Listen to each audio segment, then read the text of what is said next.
vous êtes en train de vous forger une expérience puissance 1000 et vous prenez un temps d'avance par rapport aux autres.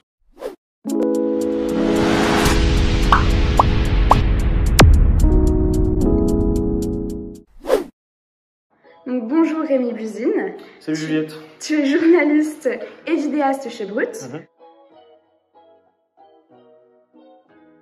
Alors c'est un parcours assez atypique. En gros, moi je suis pas du tout passé par les écoles de journalisme, mais il faut savoir que le journalisme c'est un métier que je voulais faire depuis tout petit.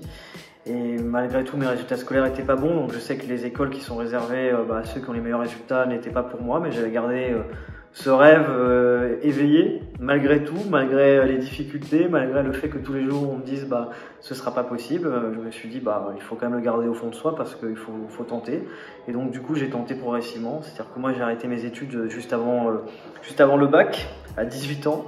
J'étais dans un parcours scolaire très chaotique, j'avais redoublé ma 6e, ma 4e et j'avais mon seul diplôme, c'est un BEP vente. Donc on part de très loin. La vente, c'est parce qu'on m'avait orienté vers des filières technologiques. Bon, moi, parce que vraiment à l'école, j'avais des résultats qui étaient vraiment pas bons. Mais au-delà de ça, donc à 18 ans, ma passion pour le foot me permet de rencontrer quelqu'un qui travaille dans la communication pour les footballeurs, qui m'embarque un peu avec lui. Donc je commence à faire du community management pour des sportifs. Donc à l'époque, c'était il y a 10 ans, c'est la naissance de Facebook, Twitter, etc. Et j'ai une partie rédactionnelle parce qu'on crée des sites internet avec mon frère pour des footballeurs professionnels. Et moi, je faisais toute la partie rédactionnelle. Donc il y avait quand même une partie intéressante journalistique, c'est la gestion sur les réseaux sociaux, le côté community management et le côté rédactionnel sur les sites. Et puis en parallèle de ça, j'étais en contact avec des journalistes sportifs qui m'expliquaient un peu comment eux travaillaient sur le terrain. Et donc c'est justement en discutant avec eux que j'ai appris, ça m'a donné encore plus envie d'y aller. Et 2013, en fait, mon travail m'a permis d'arriver à Paris dans des radios parisiennes, en étant community manager, mais donc dans des radios où il y avait une partie rédactionnelle. En 2015, je me lance sur Periscope, donc application de live streaming, et c'est là où tout bascule, parce qu'en gros, ce qui était un petit lien entre la communication, le community management et le journalisme, eh bien le fait de pouvoir me lancer sur Periscope, ça me permet de faire un travail journalistique sur mes réseaux sociaux, c'est-à-dire que je vais aller couvrir des événements sur le terrain, je vais aller dans des manifestations, faire des lives en me disant c'est super, en fait, il y a un format qui est cool. Pour discuter avec des journalistes, j'ai plein de journalistes qui me disent moi, ma difficulté, c'est le manque de temps ou le manque de caractère. Le live streaming permet d'avoir une liberté de temps, d'exprimer les choses, de s'adapter à un événement. Donc moi, je trouve ça génial, je tente, ça se passe bien, l'audience grossit au fur et à mesure, j'ai des médias qui m'interviewent pour parler de ce que je faisais. Et c'est là où Brut arrive et on me propose mon premier contrat de travail en tant que journaliste, dans un projet qui était naissant, parce que quand on me propose Brut, c'est un truc théorique, ça n'existe pas encore. Ils étaient en train de constituer l'équipe de départ, ils me disent voilà, on voit que tu fais du live sur tes réseaux, viens le faire chez nous. On a dit banco.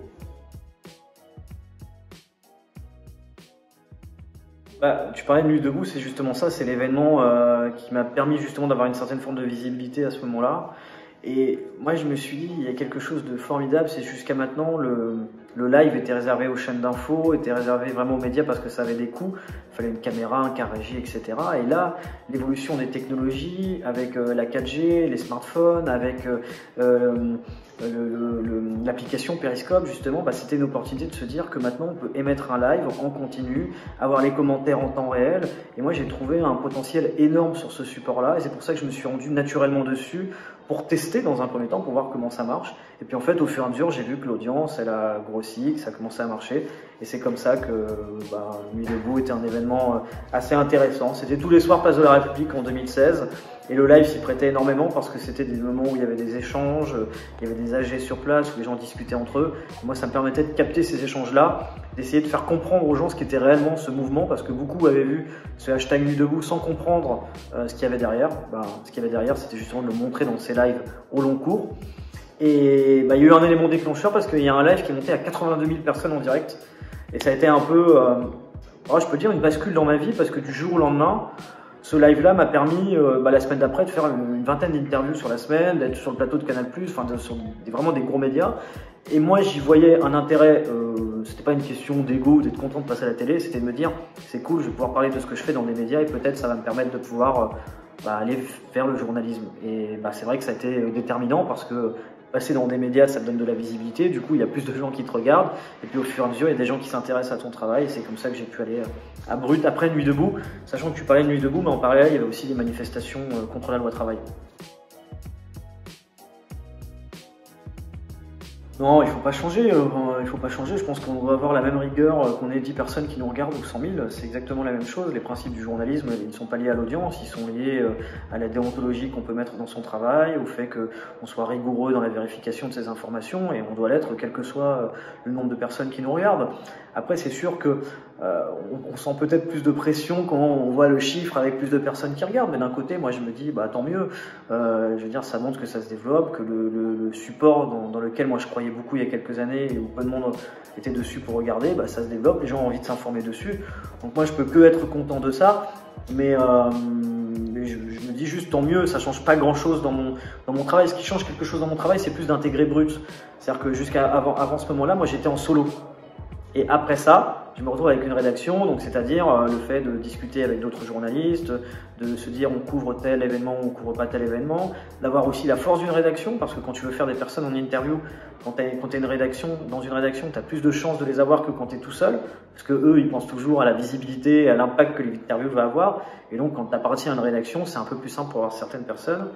Et puis ça m'a permis aussi d'avoir ma première carte de presse en soi, qui me permettait de m'accréditer à des événements auxquels j'avais pas accès auparavant, parce que quand j'étais tout seul, j'étais pas considéré comme journaliste. Donc du coup, quand j'allais couvrir un événement, bah, si je voulais couvrir un événement qui était dans un lieu clos, bah, je pouvais pas y accéder parce qu'on m'aurait pas accrédité. J'ai pas de formation de journaliste, j'ai pas de carte de presse, et en même temps, j'appartenais à aucun média. Donc aucune, je veux dire, si je voulais aller faire un live dans la cour de l'Élysée par exemple, ils m'auraient jamais accepté. Donc là, en arrivant dans une rédaction, ça permet d'avoir plus de crédibilité et plus de poids pour avoir certaines personnes. Être sur le terrain? Oui. Ouais, bah, c'est la base, je pense. Quand tu es journaliste, il faut être sur le terrain, sinon tu es en déconnexion totale. Il faut pas cacher que pour beaucoup de journalistes, on est issu parfois de milieux plus privilégiés, on n'a pas forcément connu les réalités que beaucoup de personnes connaissent au quotidien, et pourtant notre travail c'est de les raconter. Donc pour les raconter, bah, il faut aller au plus près de ce que les gens vivent, il faut passer du temps avec eux, et quand je dis passer du temps avec eux, c'est pas simplement le jour où on va filmer le reportage, c'est même passer du temps avec eux avant. Moi des fois quand je commence à filmer, ça veut dire que j'ai passé 2-3 heures avec les gens avant, à discuter, à m'imprégner un peu de leur mode de vie, de leurs difficultés, et ça me permet d'être d'avoir l'œil beaucoup plus aiguisé pour poser les bonnes questions, pour être vraiment au fond du sujet et essayer de raconter au mieux ce qu'est leur vie, parce que je me suis mis un peu dans la leur pendant quelques temps. Et donc je pense que le terrain il est hyper important, que ce soit pour les tournages, mais même en off. Je pense qu'en fait quand on est journaliste, on l'est tout le temps. C'est-à-dire que je pourrais très bien, je sais pas, là après notre vidéo, aller à une distribution alimentaire, voir un peu comment ça se passe, et pas forcément la filmer, juste voir comment ça se passe, discuter avec les associatifs, alors vous avez plus, moins de monde qu'avant, comment ça se passe, t'essayes un peu de ressentir le pouls de la société. C'est un peu ce que je faisais par exemple pendant le Covid, au premier confinement, où on va dire toute notre vie s'est bouleversée. Ben moi, mon passage sur le terrain, c'était de comprendre un peu ce qui changeait, comment les gens le vivaient, et pour pouvoir le raconter du mieux possible.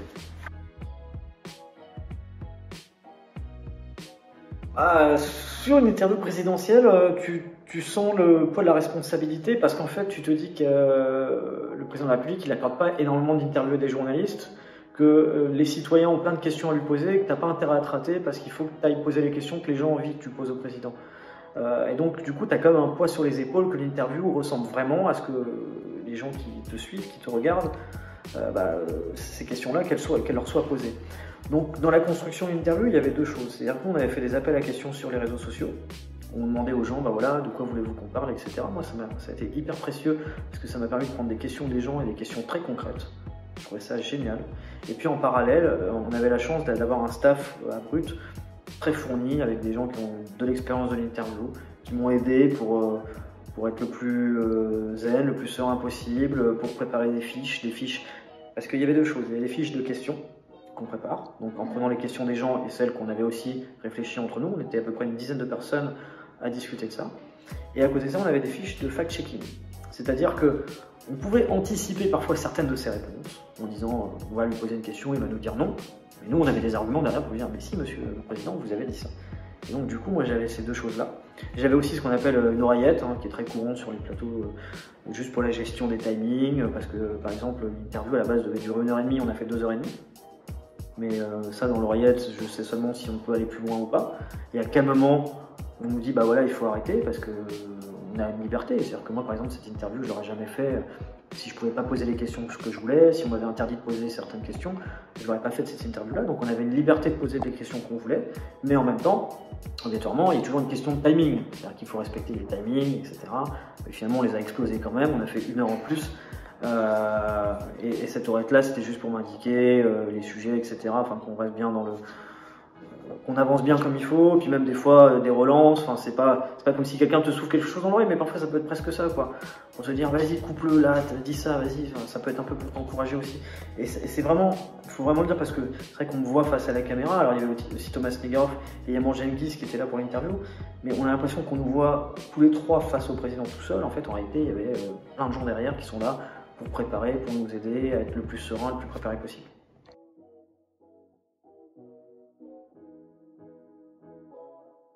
Bah déjà, on le condamne fermement. Enfin, moi, j'ai vécu des choses. Il y a des journalistes qui ont aussi vécu des violences policières. Alors, les violences policières, quelles qu'elles soient, que ce soit contre des journalistes ou contre d'autres personnes, il faut obligatoirement les condamner très fermement. Mais oui, bah moi, dans un premier temps, déjà, ça te révolte parce que, je veux dire, à aucun moment donné, un journaliste doit être entravé dans son travail. Il y a une liberté de la presse et je pense qu'elle est importante dans la quête de la vérité, dans la quête de montrer les faits. Si le journaliste est entravé dans son travail ou pire encore violenté, cette vérité-là, elle ne sera pas montrée et en aucun cas un journaliste qui travaille ne doit recevoir de coups de qui que ce soit. Et ça va pour tout le monde, des policiers, des gens qui voudraient agresser des journalistes. Voilà, enfin, pour moi, toute agression est intolérable, quelle qu'elle soit, envers un journaliste ou envers un citoyen. Et qu'est-ce qu'on en retient derrière? On en retient que toute vérité n'est pas toujours bonne à montrer. C'est une réalité, c'est que des fois, quand qu'il y a des obstructions à votre travail, c'est parce que vous êtes en train de filmer une séquence qui va peut-être pas forcément. Moi, ça m'est arrivé des policiers qui m'empêchent de filmer parce que on est en train de montrer, enfin, on est en train de filmer une séquence où il y a une séquence d'actes répréhensibles des policiers ou même de violences policières. Et ça, quand c'est comme ça, ils n'ont pas forcément trop envie que ce soit documenté parce qu'ils savent que c'est là où ils risquent d'être sanctionnés. Pas d'image. Comme on dit, pas vu, pas pris, quand il n'y a pas d'image, c'est un peu ça. Quand il y a des images, ça change tout. Voilà, donc on sait qu'on est entravé régulièrement pour ces raisons-là. Mais voilà, il faut toujours, quand ça arrive, qu'on se lève fort contre ça. Il faut aussi qu'on ait une forme de solidarité dans la profession, ce qui n'était pas toujours le cas. Moi, je sais que c'est arrivé plusieurs fois que je sois pris à partie. Ça arrivait aussi à d'autres journalistes et parfois les rédactions ne se levaient pas assez, justement, pour dénoncer ça. Alors que c'est hyper important. Parce que justement, c'est en se levant fort, en dénonçant ces choses-là, qu'il y a moins de chances que ça arrive. Si ça arrive et que tout le monde se tait, ça passe comme une lettre à la poste et finalement, c'est des choses qui vont devenir encore plus récurrentes. Elles existent encore, et elles vont probablement encore exister. Donc il faut avoir une lutte très intense contre ça. Si on laisse faire, ça ne va pas faire. Ouais, c'est exactement ce que tu dis. C'est-à-dire que pendant un long moment, il n'y avait que la rédaction des journalistes en question qui se levait, pas trop. Là, aujourd'hui, on voit que les sociétés de journalistes, en général, quand il y a une violence, vont tous se lever ensemble, ou quasiment ensemble, pour condamner ça. Il y a plus d'articles aussi dans les médias pour en parler. Il y a plus de gens qui essayent derrière de faire des reportages qui vont avoir de l'impact pour montrer ça. Essayer de visibiliser ces images qui ne devraient pas exister, ces situations qui ne devraient pas exister. Donc ouais, il y a une évolution de ce côté-là. Je pense qu'on peut encore faire mieux. Mais on a quand même une chance aujourd'hui, c'est que oui, en effet, quand un collègue, quand un confrère est touché par ça, d'autres journalistes se lèvent sur les réseaux sociaux pour apporter leur soutien, pour retweeter. Ça peut paraître des gestes basiques, faibles, mais en fait, c'est des gestes hyper importants parce que tous ensemble, c'est ce qui permet de montrer ces réalités-là. Et plus des gens les voient, plus de chances que ça n'arrive plus. Même si ça arrive toujours, mais en tout cas, cette visibilisation de ces faits-là, de ces violences, sont hyper importantes.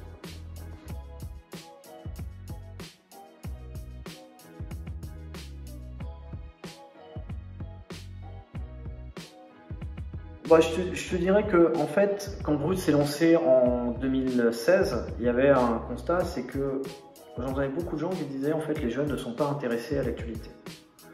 Parce qu'en fait, ils ne regardent pas le journal de 20 h, ils ne regardent pas les médias traditionnels. Et beaucoup, le constat, c'est de se dire, ouais, en fait, s'ils ne sont pas intéressés, s'ils ne regardent plus, c'est parce qu'ils ne sont pas intéressés. Le pari à la base de Brut, c'est de se dire, au contraire, les jeunes ont envie de s'emparer des sujets de société, ils ont envie de savoir ce qui se passe dans le monde, c'est juste qu'aujourd'hui, vous ne leur parlez pas sur les réseaux qui sont les leurs aujourd'hui. Dans le sens où, par exemple, Twitter, Instagram, Facebook, etc., qui sont les réseaux où sont les jeunes aujourd'hui, il n'y avait pas forcément une écriture journalistique qui leur a été proposée au niveau des sujets pour leur expliquer, pour leur décrypter l'actualité. Aujourd'hui, il y en a plusieurs, il y a Brut, il y a d'autres médias, d'autres plateformes aussi qui sont créées, et c'est tant mieux. Et on voit aujourd'hui d'ailleurs au travers le succès de ces différentes plateformes, qu'il y a vraiment quelque chose de très je dirais, positif. C'est que ça montre que les jeunes s'emparent de ces sujets de société, et que ceux qui disaient à l'époque bah, les jeunes ne sont pas du tout intéressés à l'actualité, bah, au contraire si, ça les passionne. C'est un projet qui est super parce qu'en fait, je pense que ce qui est hyper important quand on a la vocation, je pense comme toi et tes amis, de vouloir devenir journaliste, en fait, vous créez votre propre expérience. Vous attendez pas que l'école vienne à vous pour vous apprendre des choses, vous-même vous vous confrontez au réel. C'est-à-dire que vous allez discuter avec des gens, tu vas contacter toi-même des personnes pour leur proposer des interviews, et ça justement, tu te confrontes au monde réel du journaliste avec ses difficultés, ses refus, préparer une interview, etc. Le montage derrière, la confrontation aussi avec le public, parce que quand tu publies quelque chose derrière, tu as les bons commentaires, mais aussi parfois les mauvais. Et ça, c'est toutes des choses qui font partie du métier. Donc, moi, j'ai toujours pensé que toute initiative qui est prise par des jeunes, déjà pour informer, c'est déjà hyper noble et hyper cool. Mais en plus de ça, pensée par des jeunes qui veulent devenir journalistes derrière, en fait, vous êtes en train de vous forger une expérience puissance 1000 et vous prenez un temps d'avance par rapport aux autres. Donc, c'est bien pour ceux que vous informez, déjà initiative de base, mais aussi pour vous parce que vous prenez l'expérience que tu vas acquérir au travers des interviews.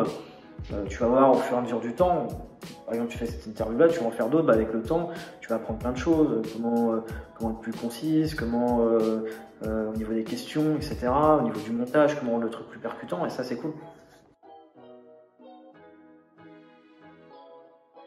Et pourquoi? Ouh là là, ça c'est une très très bonne question. Moi je dirais en un mot c'est compliqué, il y a peut-être plusieurs mots que je peux associer les uns aux autres. En 5 mots par exemple.